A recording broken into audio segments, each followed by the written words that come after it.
अस्सलाम वालेकुम। मैं हूं डॉक्टर तहीम जावेद और आज हम बात करने जा रहे हैं कि अगर आपके 8वें 9वें महीने के अंदर आप हैं और गर्मियों में लेबर पेन्स आप चाह रहे हैं कि नॉर्मल डिलीवरी की तरफ आप चाह रहे हैं आपकी डिलीवरी चली जाए, तो दर्दें किस तरीके से आप शुरू कर सकते हैं घर पे, क्या सेफ चीज़ें हैं, डूज एंड डोंट्स, कौन सी चीज़ें आप कर सकते हैं और कौन सी चीज़ें नहीं कर सकते, उनके बारे में आज के इस व्लॉग में तफसील से बात करेंगे। जो लोग पहली बार ये भी आज हमारे चैनल पर आए हैं उनके लिए मुख्तसर सा तारुफ ये कि मैं पंजाब मेडिकल कॉलेज की ग्रेजुएट हूँ and I am also a member of college of physicians and surgeons Pakistan.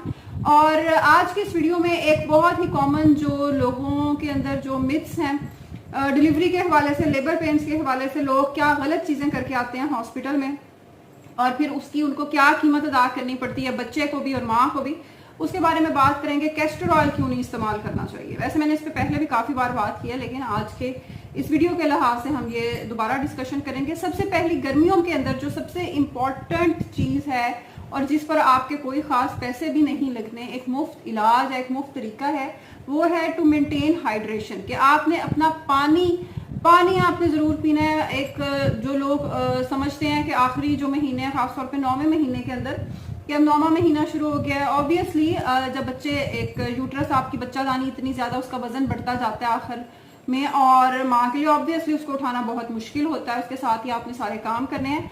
लेकिन उसका हरगिज़ ये मतलब नहीं है कि जो आपकी 7-8 महीने की मेहनत है आप उसको आखिर में ज़ाया कर दें और 9वें महीने में आप बैठ जाएं बेड रेस्ट पे कि अब तो मैंने कोई काम नहीं करना, मैंने हिलना नहीं है।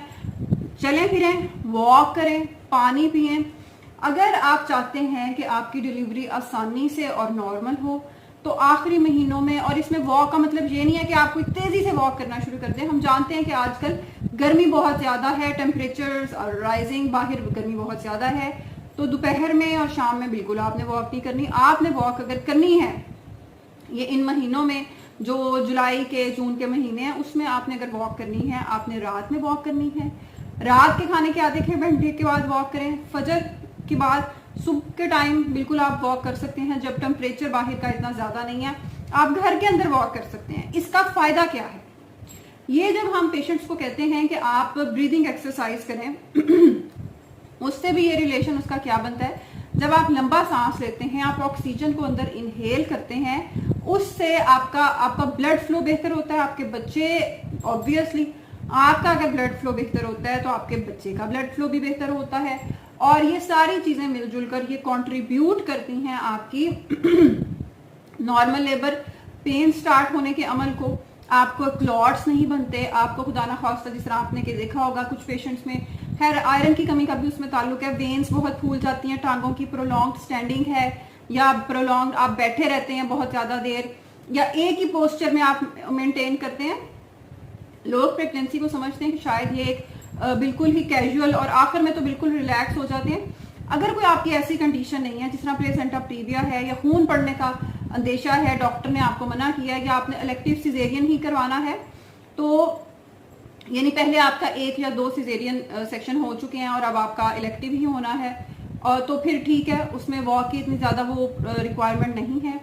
लेकिन अगर आप नॉर्मल डिलीवरी चाहते हैं, आपकी पहले भी नॉर्मल डिलीवरी है या आपका फर्स्ट बेबी है, और देखें इसका कोई नुकसान नहीं है अगर आपकी खुदा ना खास्ता आखिर में कोई ऐसी कंडीशन हो जाती है कि जिस तरह बैग आपका रप्चर कर जाता है, पानी पड़ जाता है, कोई भी ऐसी चीज़ हो जाती है, या कोई आपका सिजेरियन की तरफ चले जाते हैं, बच्चे के ऑक्सीजन का इशू होता है, इवन देन इस चीज़ का कोई नुकसान नहीं है।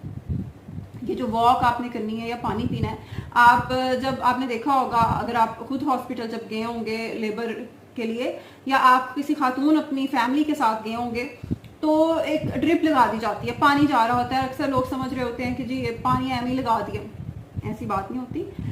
पानी जो नॉर्मल सलाइन लगाया जाता है उसका मकसद होता है कि आपकी हाइड्रेशन बेहतर की जाए, आपका जो पानी है जिसम में उसको पूरा किया जाए, और obviously it helps in your labour pains, जो आपकी आर्टिफिशियल लेबर पेन स्टार्ट करवानी है, इंड्यूस करवाना है आपको, उसमें वो मदद देता है काफ़ी हद तक। फिर एक और बड़ी मिथ है कैस्टर ऑयल।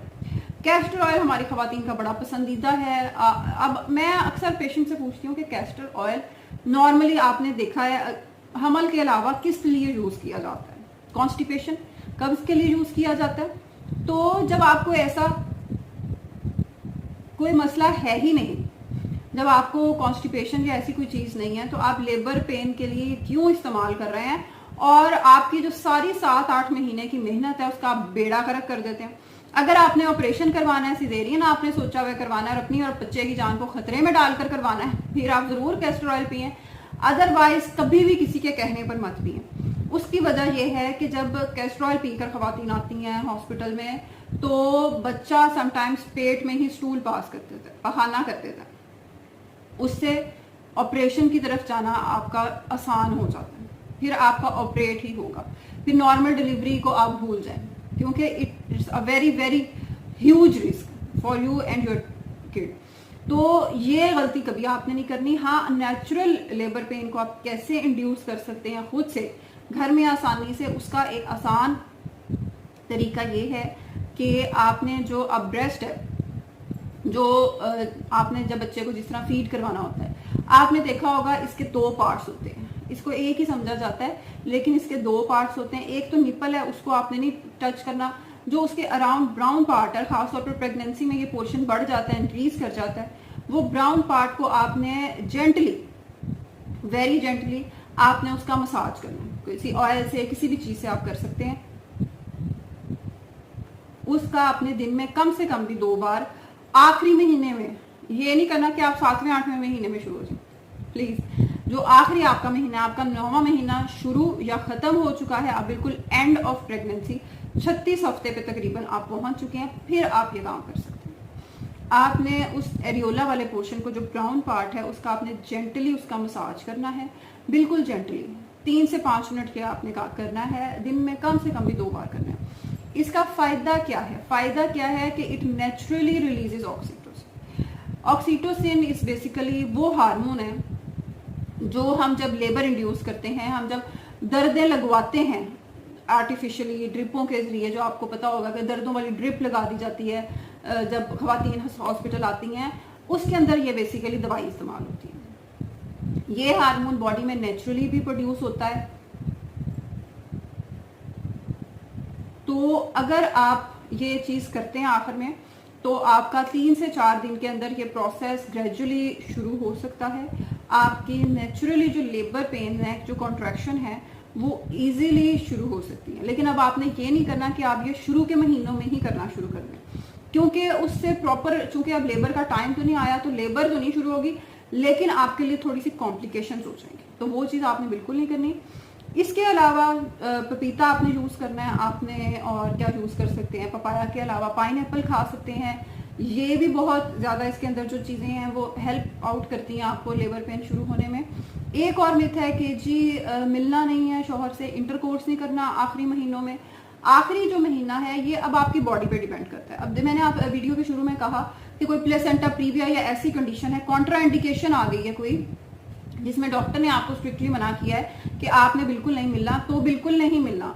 लेकिन अगर आपका बिल्कुल नेचुरल प्रोसेस चल रहा है, तो फिर आप आखिरी महीनों में, जब खासतौर पे जो 9वें महीने का आखिर है, 36 हफ्तों पे आप आ चुके हैं, तो आप बिल्कुल इंटरकोर्स कर सकते हैं। It will help out labour, क्योंकि इसके अंदर जो सीमन से प्रोस्टाग्लैंडिन्स रिलीज होने हैं, उन्होंने आपकी लेबर शुरू करने में आपको हेल्प आउट करना। तो ये चीज आप कर सकते हैं, जिससे नेचुरली आपको पेन्स शुरू हो सकती हैं। इसके अलावा एक्सरसाइजेज होती हैं, हमने पहले भी काफ़ी वीडियो में डिस्कस किया। बटरफ्लाई पोजीशन है, ये स्क्वाट कर सकते हैं आप। अगर आप गूगल करेंगे, आप यूट्यूब करेंगे, तो उस पर आपको काफ़ी डिटेल में ये वीडियोस मिल जाएंगी, जिसमें आप इजीली उसको देखकर सीख सकते हैं और समझ सकते हैं।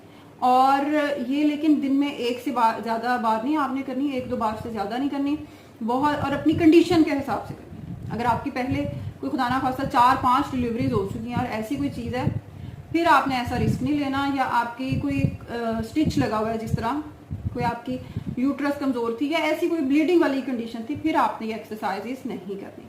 हाँ, नेचुरली अगर आपकी नॉर्मल डिलीवरी की तरफ आप जाना चाहते हैं और पहले कोई इस तरह का मसला नहीं हुआ, फिर आप ये चीज़ बिल्कुल कर सकते हैं। इसके अलावा भी अगर आप कुछ पूछना चाहते हैं तो काइंडली कमेंट सेक्शन में आपने ज़रूर पूछना है। अल्लाह हाफिज़।